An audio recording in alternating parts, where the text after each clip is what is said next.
pemirsa, selamat pagi. Ya, apa kabar pemirsa TVR Parlemen dimanapun Anda berada, berjumpa lagi dalam program TVR 09. Bersama saya, Dedi Ramadan, dan juga rekan saya. Saya Rini Reski, pemirsa, dalam 30 menit ke depan kami akan sajikan kepada Anda sejumlah berita nasional, khususnya dari sudut pandang TVR RI, sebagai referensi Anda dalam memahami dinamika politik, hukum, ekonomi, sosial, dan juga budaya di Indonesia. Pemirsa TVR Parlemen, inilah TVR 09 selengkapnya.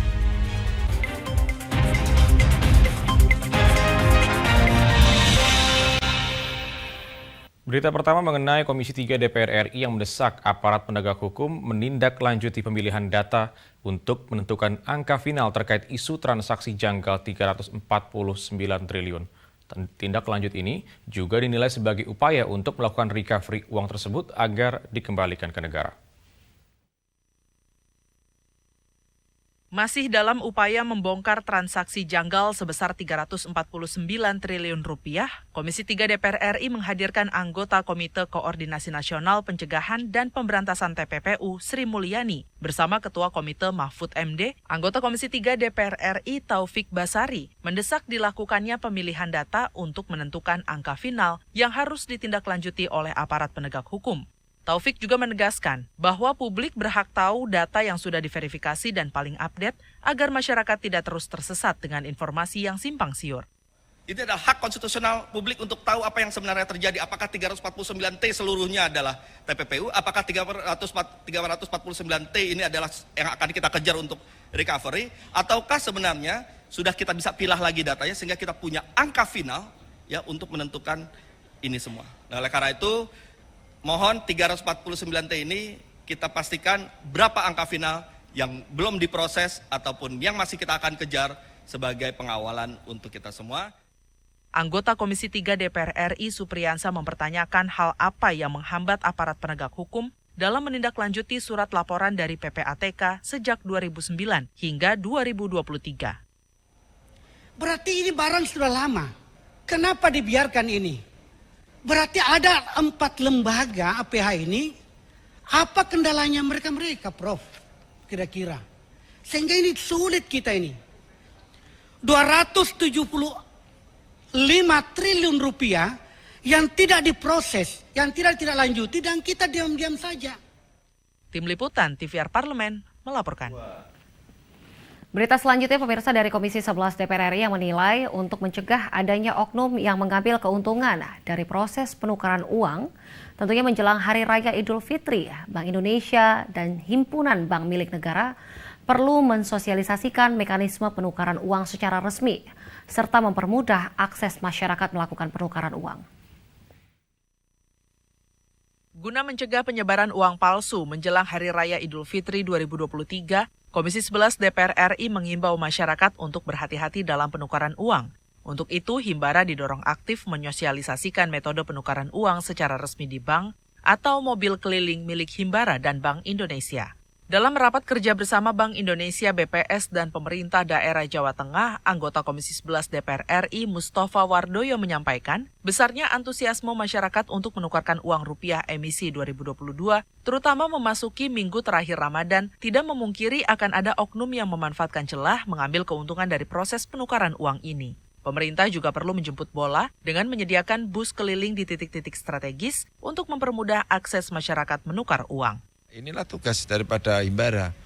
Seluruh baik BRI, Mandiri, BNI, BTN, termasuk bank swasta harus berani mengumumkan dong, memberikan kampanye bahwa kalau nukar uang jangan di jalanan, kalau nukar uang di tempat bank kami, kan begitu. Nah, kalau itu sudah dilakukan saya rasa sudah bagus. Sehingga tidak terjadi stagnan dalam, saya lebih mudah nukar uang di jalanan yang dipajang di platform itu, yang bot itu, daripada ke bank antri nggak dipanggil-panggil. Nah, kalau itu kan kata kuncinya apa? Himbara bergerak. Mustafa berpesan, BI bisa menggunakan sosial media untuk membuat himbauan agar masyarakat melakukan penukaran uang secara resmi, baik melalui daring ataupun luring. Diketahui, BI membuka layanan penukaran uang emisi baru melalui aplikasi Pintar BI. BI juga membuka 5.000 lebih titik penukaran yang tersebar di seluruh wilayah Indonesia, termasuk mobil kas keliling dan di rest area jalur mudik. Dari Jawa Tengah, Amita TVR Parlemen melaporkan. Momentum Lebaran yang setiap tahun menjadi rutinitas yang dijalankan masyarakat Indonesia diyakini akan menggerakkan ekonomi di daerah. Nah pemirsa, informasi selengkapnya akan kami hadirkan tentunya usai jeda berikut ini. Untuk itu tetaplah bersama kami di TVR 09. Bulan Ramadan kembali menyapa kita. Mari sambut Ramadan dengan hati yang ikhlas, hari yang penuh doa, dan malam yang penuh kedamaian. Saya mengucapkan selamat menunaikan ibadah puasa 1444 Hijriah. Semoga berkah Ramadan senantiasa mengelilingi kita semua.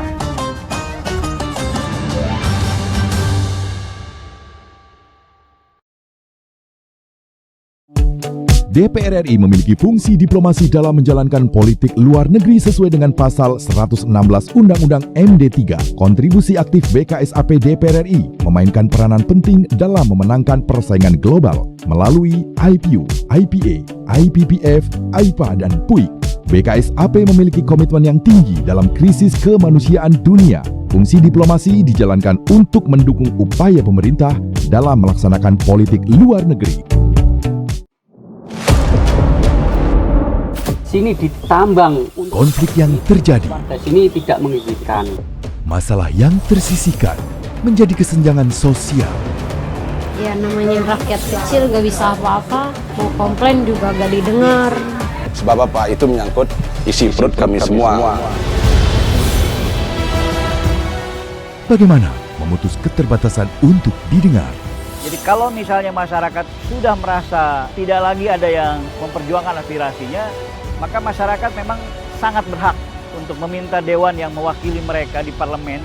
Kami menyusuri batas-batas peristiwa, mengurai berbagai polemik yang terjadi, meluruhkan suara-suara marginal, menjadi nyata dalam setiap aspirasi, melaksanakan tugasnya sebagai wakil rakyat. Saksikan aksi Dewan segera hanya di TVR Parlemen.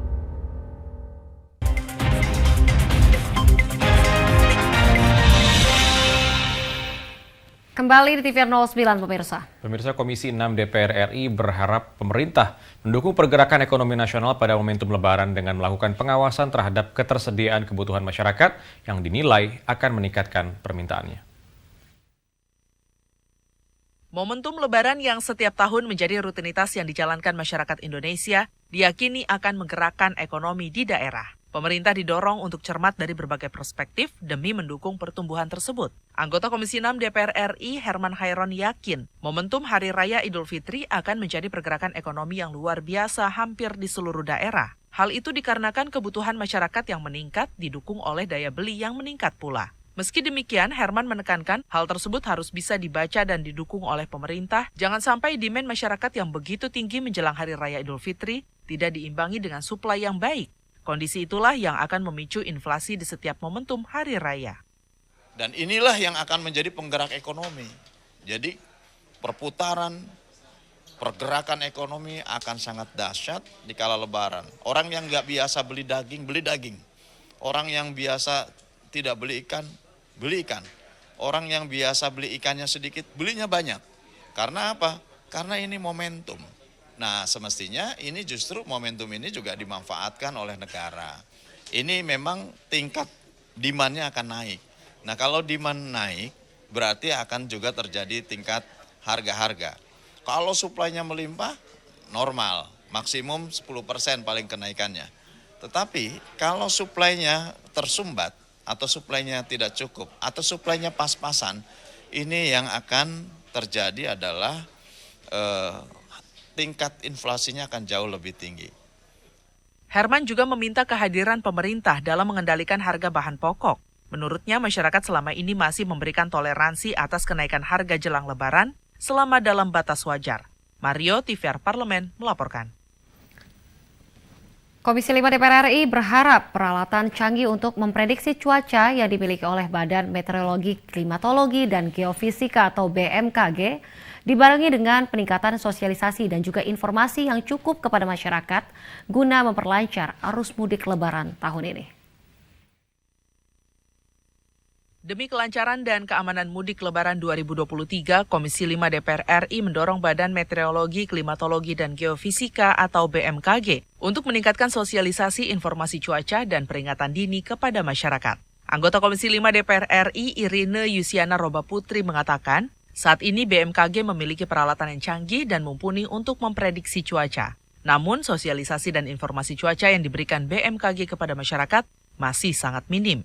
BMKG seperti kita ketahui memiliki dukungan peralatan yang sangat canggih, sangat terkini gitu untuk mengetahui ataupun memprediksi kondisi cuaca yang berkaitan dengan cuaca. Tetapi sayangnya di lapangan yang sering kali terjadi adalah contohnya kepanikan masyarakat karena tidak tahu bagaimana mengelola itu informasi yang diberikan BMKG ataupun bahkan pemerintah ataupun stakeholder itu juga tidak bisa memitigasi bencana ataupun potensi bencana yang ada. Sementara itu, anggota Komisi 5 DPR RI Muhammad Aras mendesak BMKG mampu memberikan informasi cuaca yang tepat agar masyarakat dapat menghindari perjalanan jika terjadi cuaca buruk. Jadi harapan kita kepada BMKG adalah selalu mengupdate informasi terkait dengan informasi cuaca sehingga betul-betul pihak penerbangan, pihak pengguna dari laporan cuaca ini betul-betul bisa memanfaatkan dengan secara maksimal. Laporan harian, laporan mingguan, ini jangan sampai teralpakan sehingga mereka nantinya betul-betul memastikan bahwa pemudik aman dan cuaca sangat mendukung. Mario, TVR Parlemen, melaporkan. Pemirsa, pimpinan DPR RI berharap santunan bagi masyarakat yang kurang mampu dapat membantu perekonomian masyarakat serta sebagai sarana untuk menjalin tali persaudaraan yang erat. Dalam momentum bulan suci Ramadan, Wakil Ketua DPR RI Muhaimin Iskandar bertali asih kepada anak yatim piatu, fakir miskin, dan duafa untuk memberikan santunan guna membantu sesama dalam mengurangi kesulitan ekonomi masyarakat. Kegiatan tali asih yang diselenggarakan di Masjid Jaisyul Bariyah, Karawang, Jawa Barat, Muhaimin memberikan santunan kepada 150 anak yatim dan piatu dan ratusan sembako untuk masyarakat duafa. Acara ini merupakan kegiatan rutin untuk membantu masyarakat agar ekonomi Indonesia tetap terjaga dan mampu meminimalisir kemiskinan di Indonesia. Menurutnya, kegiatan keagamaan termasuk mudik lebaran di kampung halaman harus tetap menjadi budaya yang dipertahankan karena hal ini akan mendorong perekonomian di daerah. Terus memanfaatkan bulan suci Ramadan ini dengan berbagi dan berkasih dengan semua, termasuk kepada semua orang-orang yang membutuhkan, termasuk khususnya yatim piatu, duafa, fuqara dan masakin. Mari kita gunakan, tinggal 13 hari lagi kita kehilangan momentum Ramadan ini. Kegiatan keagamaan lancar, jalankan terus karena pasti berdampak ekonomi. Pulang kampung sebanyak mungkin pulang kampung, mudik sebanyak mungkin mudik, itu berkah dan akan membawa pertumbuhan ekonomi kita. Muhaimin mengajak kepada masyarakat menengah ke atas untuk menyisihkan rezeki bagi masyarakat yang kurang mampu dan masyarakat yang tidak mampu mendoakan orang yang memberi sehingga terjalin persaudaraan yang erat. Bani, TVR Parlemen, melaporkan.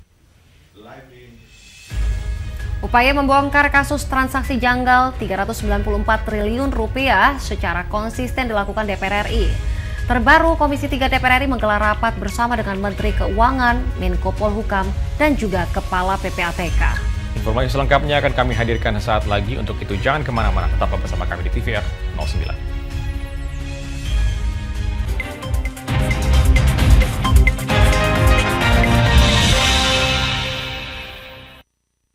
Utang-utang dulu saya, perih. Mereka yang tidak cukup paham teredukasi bagaimana menyuarakan aspirasi demi memperoleh jawaban. Sini ditambang untuk seperti itu, warga sini tidak mengizinkan. Sebab apa? Itu menyangkut isi perut kami semua. Hadir menelisik mulai dari hulu ke hilir. Mengapa? Nah, kalau kita telusuri kenapa banjir ini hampir setiap terjadi. Hingga menemukan apa yang belum terkuak secara nyata. Kan kabeh niku sedulur, Pak. Nek kula ngrencangi mriki, mesti mriki gelo, nek kula ngrencangi mriki mesti mriki gelo. Nggih kedah adil wae, Pak, tengah-tengah. Menghadirkan peran anggota DPR RI demi mendapatkan solusi. Saksikan Suara Dapil, Senin sampai Jumat pukul 10 waktu Indonesia Barat, hanya di TVR Parlemen.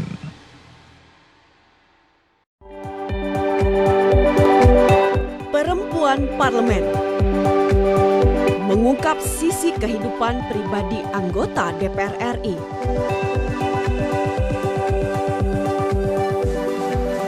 Dan partisipasi perempuan dalam politik dan publik. Dan usaha mewujudkan aspirasi masyarakat di setiap sidang sebagai wakil rakyat.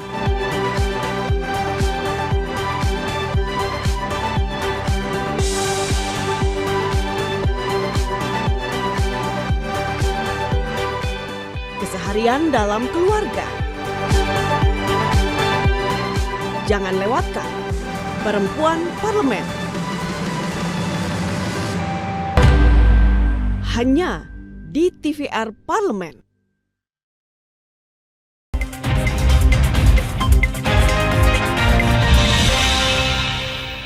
Terima kasih Anda masih bersama kami di TVR 09 pemirsa. Pemirsa, Menteri Keuangan Sri Mulyani dan juga Menteri Koordinator Bidang Politik, Hukum dan juga HAM, yaitu Mahfud MD, menegaskan tidak ada perbedaan data terkait kasus tindak pidana pencucian uang senilai 349 triliun rupiah.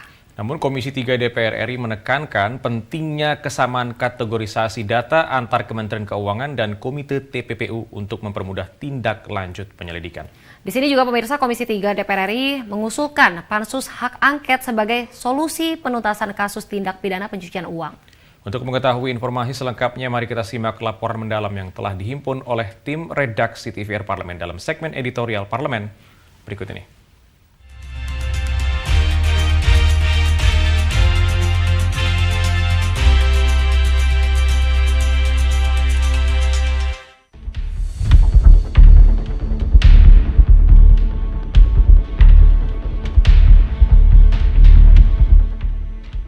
Tidak ada yang menduga geger kasus penganiayaan anak Rafael Alun Trisambodo menjadi awal terbukanya kotak Pandora isu besar lainnya. Mulai dari pengungkapan harta Rafael hingga adanya dugaan transaksi mencurigakan sebesar 349 triliun rupiah. Temuan itu terungkap melalui pernyataan Menteri Koordinator Bidang Politik, Hukum dan HAM, Mahfud MD, pada 8 Maret 2023. Sumber datanya berasal dari Pusat Pelaporan dan Analisis Transaksi Keuangan. Dalam polemik kasus transaksi mencurigakan ini, Dewan Perwakilan Rakyat Republik Indonesia secara konsisten melakukan pengawalan, mulai dari pemanggilan Kepala PPATK oleh Komisi 3 DPR RI, pemanggilan Menteri Keuangan Sri Mulyani untuk rapat bersama Komisi 11, serta pemanggilan Menko Polhukam Mahfud MD untuk menindaklanjuti dugaan tindak pidana pencucian uang. Hingga akhirnya, pada 11 April 2023, Komisi 3 kembali menjadwalkan rapat bersama Menteri Keuangan dan Menko Polhukam. Tujuannya untuk menuntaskan polemik mengenai transaksi janggal 349 triliun rupiah. Pada rapat ini, Sri Mulyani dan Mahfud MD sama-sama menegaskan tidak ada perbedaan data. Namun, anggota Komisi 3 DPR RI Taufik Basari mempertanyakan kategori penyajian datanya yang masih berbeda antara Komite TPPU dan Kemenq.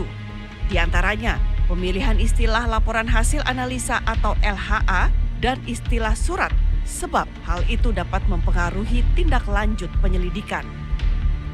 Yang kemarin menjadi permasalahan, betul, adalah cara penyajiannya, kategorisasinya yang berbeda. Ketika kategorisasi dan cara penyajian ini berbeda, kalau menurut saya, tetap istilahnya adalah data berbeda. Ada 3 kategori di sini yang disampaikan oleh Ketua Komite, ya. Kategori pertama adalah transaksi keuangan mencurigakan pegawai Kemenq. Kategori kedua adalah transaksi keuangan mencurigakan yang diduga melibatkan pegawai Kemenq dan pihak lain. Kategori ketiga adalah transaksi keuangan mencurigakan terkait kewenangan. Oke, kita bisa lihat sama-sama 2 persandingan ini. Di kategori pertama, transaksi keuangan mencurigakan pegawai Kemenq, ada total, kalau kita sandingkan ini, ternyata masih selisih nilainya. Sebesar 431 miliar 674 juta. 431 miliar ini besar. Mungkin bisa komite mensandingkan dulu nih, mana yang dipakai. Kita mau pakai 355,48 triliun atau 355,48 triliun atau 35,117 triliun. Karena bedanya adalah 431,674 sekian miliar. Karena ini penting, nilai satu surat dia bisa berbeda nanti nilainya. Kepada siapanya juga berbeda. Usulan hak angket turut diajukan dalam rapat kali ini. Hak angket akan menjadi instrumen DPR untuk melakukan penyelidikan terhadap kasus dana transaksi 349 triliun rupiah. Anggota Komisi 3 DPR RI Syarifuddin Suding mengatakan hak angket DPR menjadi pilihan objektif ketimbang pembentukan Satgas yang merupakan instrumen internal dari pemerintah. Tapi saya kira tidak tepat Pak Satgas. Masa persoalan dalam rumah akan diselesaikan oleh orang yang dalam rumah itu sendiri. Saya kira lebih tepat kalau diselesaikan lewat hak angket dan dengan membentuk pansus Pak di DPR. Bagaimana Pak Kabar Eskrim? Tapi kan itu Pak, setuju Pak Menko Polhukam? Setuju Pak ya? Bentuk angket. Pak Menko setuju. Kita bentuk angket dengan pansus supaya ini kita bisa lakukan proses penyelidikan terkait menyangkut masalah 349 dan 189 triliun.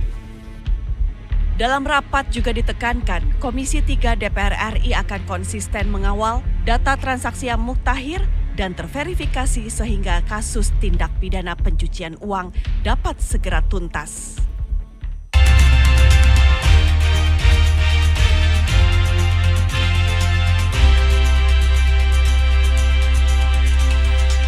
Pemirsa, Hagia Sophia merupakan salah satu landmark paling populer di Istanbul. Selain itu, keindahan arsitekturnya, Hagia Sophia juga punya sejarah yang sangat panjang sejak zaman Kekaisaran Bizantium.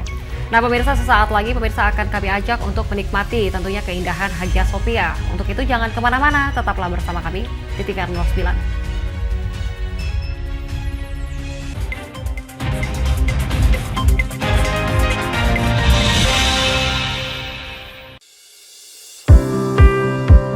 Mengenal tugas dan fungsi DPR RI. Dewan Perwakilan Rakyat atau DPR adalah lembaga negara yang mewakili aspirasi rakyat. Kehadiran DPR RI merupakan salah satu bukti bahwa Indonesia merupakan negara demokrasi. Sebagai salah satu lembaga perwakilan rakyat, apa saja tugas dan fungsi yang diemban DPR RI?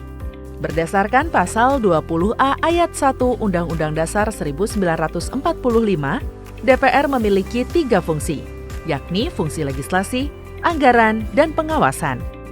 Tugas dan wewenang DPR berbeda untuk setiap fungsinya. Yang pertama, fungsi legislasi. Menyusun program legislasi nasional atau prolegnas, menyusun dan membahas rancangan undang-undang, menerima rancangan undang-undang yang diajukan oleh DPD, membahas rancangan undang-undang yang diusulkan oleh Presiden ataupun DPD, menetapkan undang-undang bersama dengan Presiden, menyetujui atau tidak menyetujui peraturan pemerintah pengganti undang-undang yang diajukan oleh Presiden untuk ditetapkan menjadi undang-undang. Yang kedua, fungsi anggaran. Memberikan persetujuan atas rancangan undang-undang tentang APBN yang diajukan oleh Presiden. Memberikan persetujuan terhadap pemindah-tanganan aset negara maupun terhadap perjanjian yang berdampak luas bagi kehidupan rakyat yang terkait dengan beban keuangan negara. Menindaklanjuti hasil pemeriksaan atas pengelolaan dan tanggung jawab keuangan negara yang disampaikan oleh BPK. Memperhatikan pertimbangan DPD atas rancangan undang-undang tentang APBN dan rancangan undang-undang terkait pajak, pendidikan, dan agama. Yang ketiga, fungsi pengawasan. Fungsi pengawasan, DPR bertugas melakukan pengawasan terhadap pelaksanaan undang-undang APBN dan kebijakan pemerintah, serta membahas dan menindaklanjuti hasil pengawasan yang disampaikan oleh DPD. Demikian penjelasan tentang tugas dan fungsi DPR menurut undang-undang. Informasi ini dipersembahkan oleh TV dan Radio Parlemen, Biro Pemberitaan Parlemen, dan Sekretariat Jenderal DPR RI.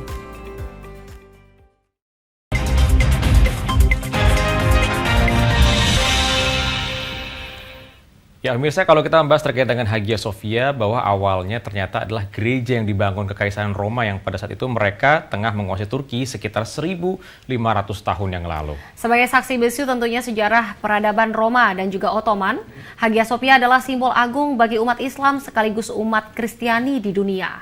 Tentunya pemirsa seringkali menjadi potret pembelajaran dalam toleransi. Berikut liputan lengkap mengenai Hagia Sophia dalam segmen Intips, informasi dan tips berikut ini.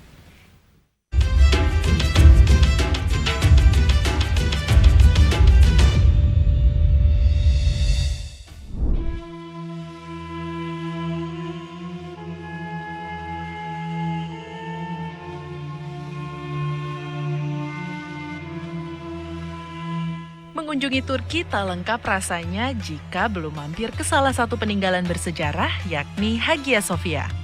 Terlepas dari kontroversi sejarahnya, Hagia Sophia menyimpan keindahan bangunannya yang unik. Berikut liputannya untuk Anda. Berbicara negara Turki, pastinya tidak akan lepas dari beragam destinasi wisata yang dimilikinya. Hampir 70% daya tarik wisata di Turki didominasi oleh situs bersejarah peninggalan peradaban, salah satunya Masjid Hagia Sophia.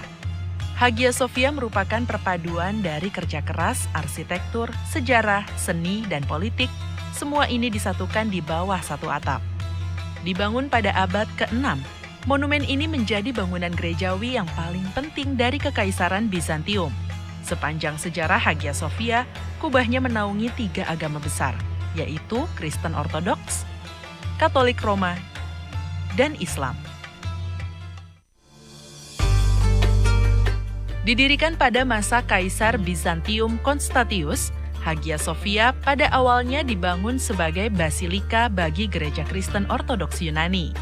Pada saat pembangunan gereja pertama, Istanbul dikenal sebagai Konstantinopel, mengambil nama dari ayah Raja Konstantius, yaitu Konstantin I, penguasa pertama Kekaisaran Bizantium. Bagian dalam Hagia Sophia dilapisi dengan marmer berbagai warna. Tiang-tiangnya diambil dari bangunan kuno yang digunakan kembali untuk menopang arcade.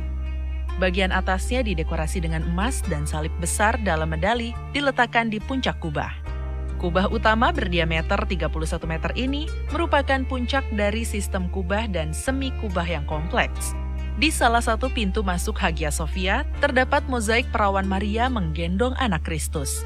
Dalam mozaik tersebut terlihat Kaisar Konstantinus dan Justinianus mengapit keduanya. Mozaik ini menyoroti kepercayaan Bizantium pada perawan Maria sebagai pelindung kota.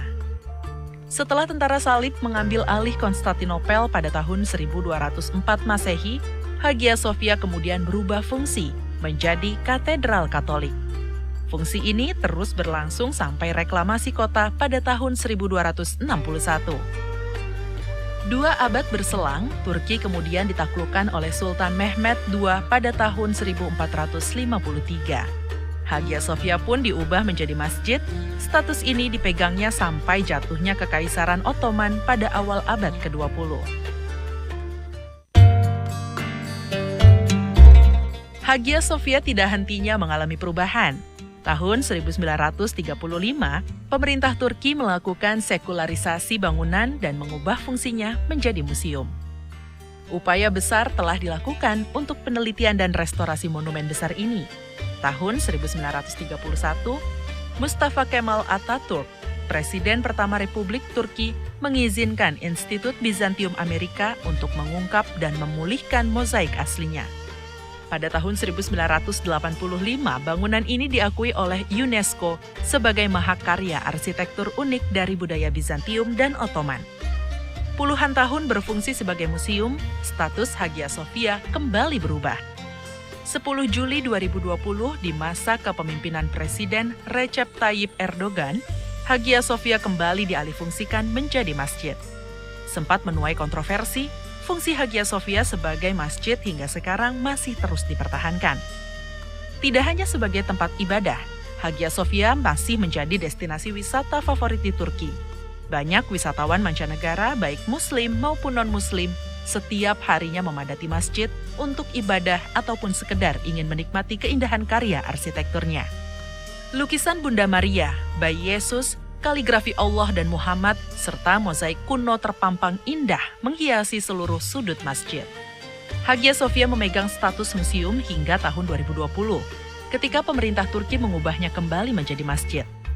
Hagia Sophia mencerminkan perubahan agama yang terjadi di Turki selama berabad-abad.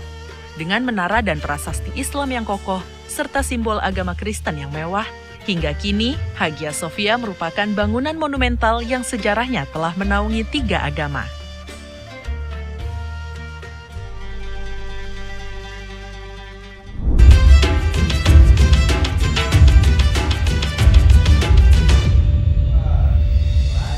Dan pemirsa, di penghujung acara kami informasikan kepada Anda sejumlah agenda DPR RI pada hari ini, Rabu 12 April 2023. Pada pukul 10 waktu Indonesia Barat, pemirsa, Komisi 5 rapat dengar pendapat dengan Dirjen Bina Marga, Dirjen Perhubungan Darat, Gubernur Jawa Barat, Gubernur Jawa Tengah, dan juga Gubernur Jawa Timur. Pada pukul 13.00, Komisi 2 DPR RI RDP dengan Ketua Ombudsman dan Ketua KASN. Nah, pemirsa, namun sejumlah agenda serta program DPR RI lainnya masih dapat Anda akses secara langsung di TVR Parlemen melalui kanal utama, kanal komisi, dan juga kanal alat kelengkapan dewan lainnya yang dapat Anda akses di tvr.dpr.go.id. Dan pemirsa, TVR Parlemen demikian TVR 09 edisi pagi ini. Segenap kru TVR Parlemen yang bertugas hari ini mengucapkan terima kasih telah menyaksikan TVR 09 pada pagi hari ini. Saya Rini Reski dan juga rekan saya Dedi Ramadan, sampai jumpa di TVR 09 esok hari. TVR Parlemen, referensi Indonesia.